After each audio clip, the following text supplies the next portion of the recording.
C'est le nouveau carburant en vogue. Le 85 permet jusqu'à 50% d'économie sur la facture à chaque plein et séduit de plus en plus d'automobilistes français. Les volumes de vente ont augmenté de 55% l'an dernier et l'on dénombre à ce jour plus de 1200 points de distribution dans l'Hexagone, soit presque 300 de plus qu'au début de l'année 2018.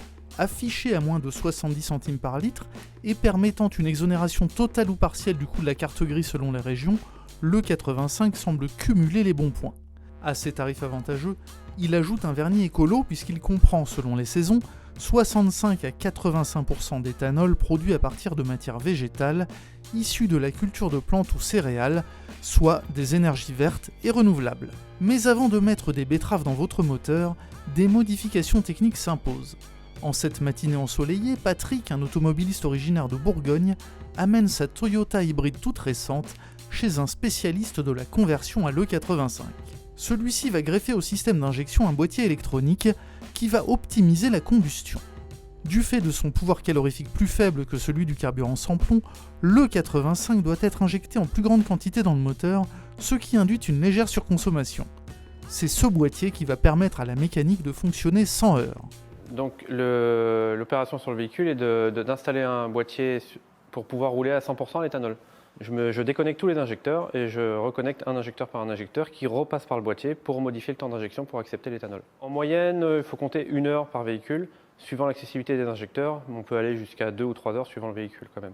Au terme d'une opération d'1 heure, la voiture de Patrick va pouvoir carburer indifféremment au sans-plomb ou au super-éthanol, et pour notre automobiliste, c'est tout bénéfice.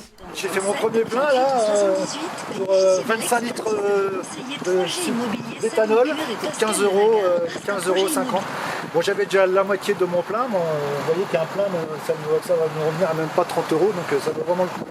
Avant de franchir le pas, quelques précautions s'imposent toutefois. Même si la plupart des moteurs à essence peuvent fonctionner à l'éthanol sans boîtier, la pose d'un équipement de ce type est fondamentale pour la fiabilité d'ensemble. En quelques clics sur internet, vous identifierez l'une des sociétés proposant des boîtiers dûment homologués. Ces boîtiers sont compatibles avec toutes les voitures répondant à la norme Euro 3 et fonctionnant au sans-plomb et sont facturés entre 600 et 1300 €. Pour une voiture consommant 8 litres au 100 et parcourant 15 000 km par an, l'investissement initial peut être rentabilisé dès la première année d'utilisation. Au niveau rentabilité, on est en moyenne sur 12 000 km pour rentabiliser le boîtier. Alors nos clients, c'est assez hétéroclite, ça va de la petite citadine essence à la berline essence routière, on va dire. Donc c'est assez hétéroclite. Essentiellement, il y a pas mal de personnes qui, lors du changement d'un véhicule diesel à l'essence, choisissent le 85, ce qui permet d'avoir une alternative au niveau du prix. Parce que le samplon 95 consommant un petit peu plus que le diesel, ça leur permet d'avoir un carburant moins cher et plus écologique. Notez aussi que le passage à l'E85 entraîne une modification de la carte grise du véhicule, démarche qui peut être effectuée par voie postale. Reste la question de la fiabilité.